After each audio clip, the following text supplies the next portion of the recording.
আমাদের মধ্যে অনেকেই আছেন যারা হয়তো ওভারওয়েট বা ওবিজ নন, শারীরিক দিক থেকে কোনো সমস্যা দেখা দিচ্ছে না, কিন্তু আমাদের লাইফস্টাইলের দরুন আমরা ভীষণ প্রসেসড ফুড বা ফাস্ট ফুড অনলাইন ডেলিভারির মাধ্যমে বা বাইরে খেলে দৈনন্দিন জীবনে খাওয়াই হয়। এইগুলোতে কিন্তু প্রথমের দিকে আপনাদের শারীরিক সমস্যা না হলেও ভেতরে অনেক সমস্যা হতে পারে এবং আপনাদের ইন্টারনাল অর্গানস এফেক্ট করতে পারে। পরবর্তীকালে সেই সমস্যাগুলো আপনাদের দেখা দিবে। আসুন আজকে আমরা সেগুলো নিয়ে আলোচনা করি।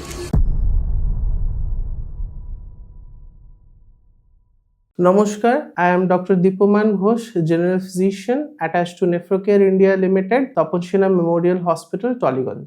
ফাস্ট ফুড বা প্রসেসড ফুড এইগুলোর মধ্যে mainly calories and saturated fat, অর্থাৎ যেই ফ্যাটগুলো আমাদের শরীরে গলাতে সমস্যা হয়, এইগুলোর পরিমাণ অনেক বেশি থাকে। আমরা সাধারণত ফাস্ট ফুডের সাথে কোল্ড ড্রিঙ্কস নিই, যেগুলো is nothing but empty calories, মানে ওখানে ক্যালোরি বা কার্বস কন্টেন্ট ছাড়া আর অন্য কোনো মাইক্রোনিউট্রিয়েন্টস থাকে না, যেরকম ভিটামিনস, মিনারেলস, যেগুলো কিন্তু অল্প পরিমাণে আমাদের শরীরের জন্য ভীষণ প্রয়োজনীয়। সুতরাং এই খাবারগুলো বা এই এনার্জি ড্রিঙ্কস গুলো যদি আমরা রেগুলার রোজকার জীবনে ইনকর্পোরেট করি, এইগুলোতে অনেক শারীরিক সমস্যা দেখা দিতে পারে। যেমন ধরুন, আপনাদের মুড ইমব্যালেন্স, ইরিটেবিলিটি, কাজে মন বসছে না, হঠাৎ করে মাথা গরম হয়ে যাচ্ছে।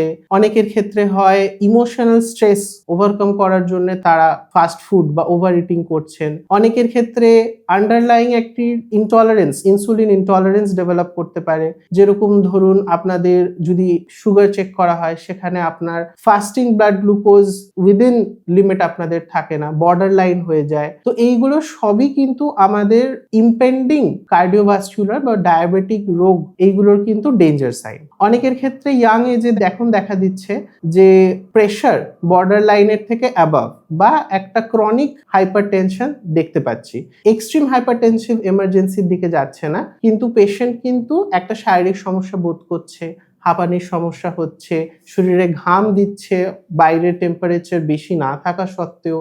এইগুলো কিন্তু সমস্তই আমাদের ডেঞ্জার সাইন্স অফ কার্ডিয়াক, অর্থাৎ হার্ট এবং আমাদের ডায়াবেটিস রোগের ইঙ্গিত। সেইগুলো হলে আপনারা অবশ্যই ডক্টর কনসাল্ট করুন এবং ডায়েটারি মডিফিকেশনে কি করে সেই বদলগুলো আনতে পারবেন সেগুলো নিয়ে আলোচনা করুন। আপনাদের এই সম্পর্কে বা স্বাস্থ্য সম্পর্কিত অন্য কোনো প্রশ্ন থাকলে ভিডিওর ডেসক্রিপশন বক্সের লিংকে ক্লিক করে আপনার প্রশ্নটি জানান, আমাদের এক্সপার্ট টিম আপনাদের সাথে যোগাযোগ করে নেবে। এছাড়াও আমাদের নেফ্রোকেয়ার ইন্ডিয়াতে আছে মুক্তি যোগা প্রোগ্রাম। এখানে মেডিটেশন এবং যোগার মাধ্যমে লাইফস্টাইল মডিফিকেশন করানোর গাইডেন্স দেওয়া হয়। এছাড়া নেফ্রোকেয়ার ইন্ডিয়াতে আছে এক্সপার্ট নিউট্রিশনিস্ট টিম, আপনাদেরকে নিউট্রিশন অ্যান্ড ডায়েটারি মডিফিকেশন নিয়ে গাইডেন্স দিতে পারে। Last but not the least, আমাদের নেফ্রোকেয়ার হসপিটালে আছেন এক্সপার্ট ডক্টর টিম 24/7। আপনারা যে কোনো সমস্যা বা এমার্জেন্সির জন্য আমাদের সাথে যোগাযোগ করতে পারেন। নমস্কার, ভালো থাকবেন, সুস্থ থাকবেন।